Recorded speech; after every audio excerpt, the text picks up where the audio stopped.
Tom Mills here from the Bible Study Storehouse, and just taking a moment this time of year to catch up with many of you. I was thinking over the holidays here, the Queen does her annual Christmas message. The Pope does his. Believe me, I'm not suggesting that that I'm in any sort of that similar kind of league. But as I was watching those, I got to thinking, it's been since about Tabernacles since I put out a little message, and be good to catch up with many of you from that time.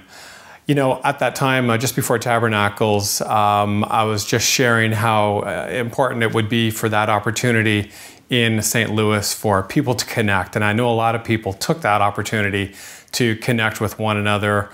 Certainly, actually, it was a great opportunity for ourselves to connect with so many people that we hadn't seen for many years. You know, since around that Tabernacles time, we've been very busy here. I know in the past I've mentioned this house building project that we're doing. We started doing exterior stone veneer on the outside of the house right around Tabernacles time. In fact, when we left for that weekend, there was a contractor that I was going to be working with. He was just starting that weekend.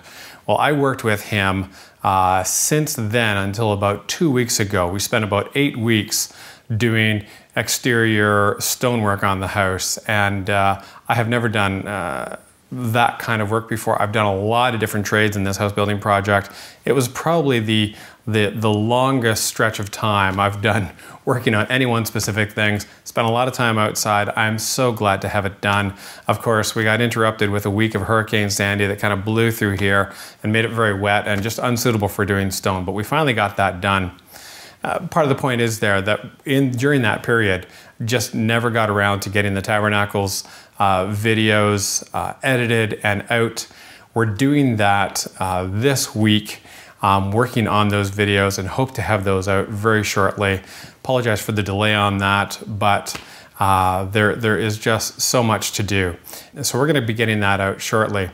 But you know, during this holiday time, I have taken a bit of downtime with the family, which of course has been great and necessary.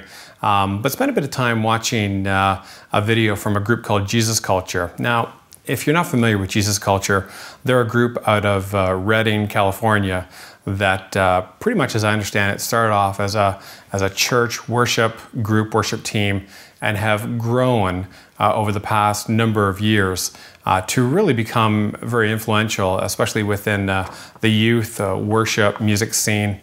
And so I was watching this video called Come Away 2010. And I should mention that I was introduced to Jesus Culture by Carolyn, a girl that's part of the irregular group here that gets together in the GTA area. Well, back at Passover, at the end of the conference, on the Saturday night, she brought out her ghetto blaster and some music, and she put on this CD. And I was just kind of blown away by what I was hearing. I hadn't heard kind of worship music within the style that they were doing. And I'm really quite taken with that.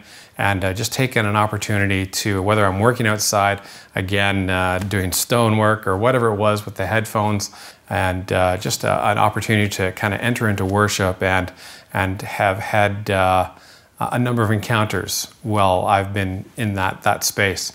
So you might want to check them out, Jesus Culture. You can find them on iTunes, a number of different places.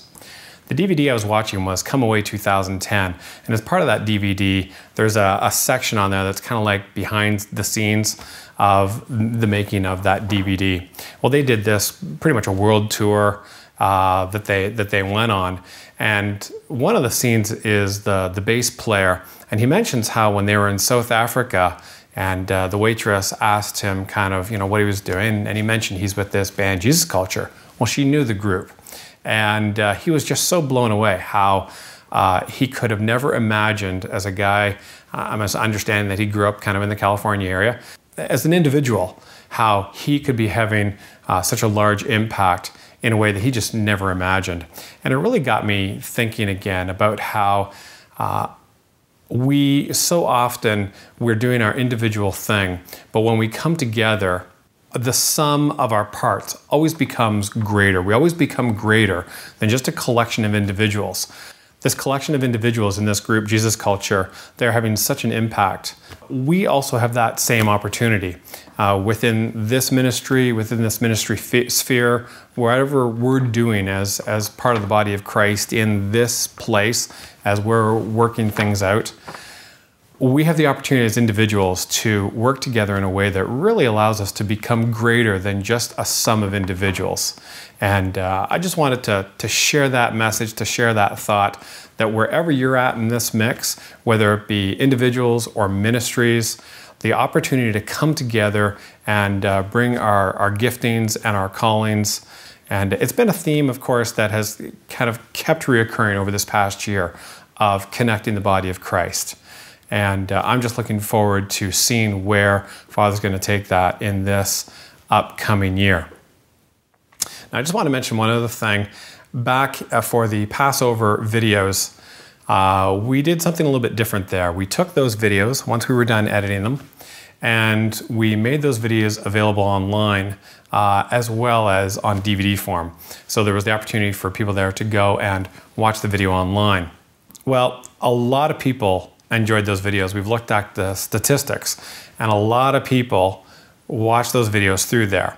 The contributions were less than we expected. And so I would just like to speak to you. If you enjoyed those videos, if you were blessed by them, I would ask you to consider making a contribution to the production costs and just everything that goes into making those videos.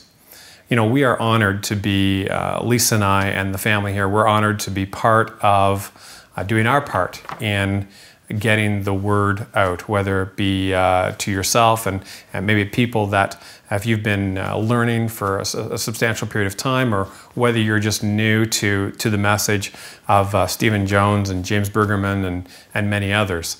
We wanted to make the message accessible and available, but we also need to do that in a way that, quite frankly, covers a lot of the costs involved in doing it. So if you've been blessed by those videos, I'd ask you just to pray about it.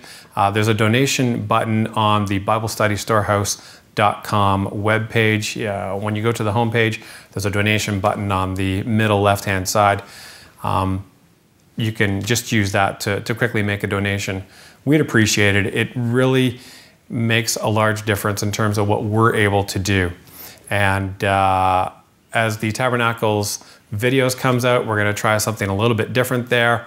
Of course, we always appreciate feedback in terms of how we're doing things. Open to that. We really consider and prayerfully consider how Father wants us to get the word out and balance all these things. So I just wanted to take this few minutes to throw a message out there. We're looking forward in the new year to getting more webcasts going on a more consistent basis, and I'm just looking forward to what Father has for us going forward.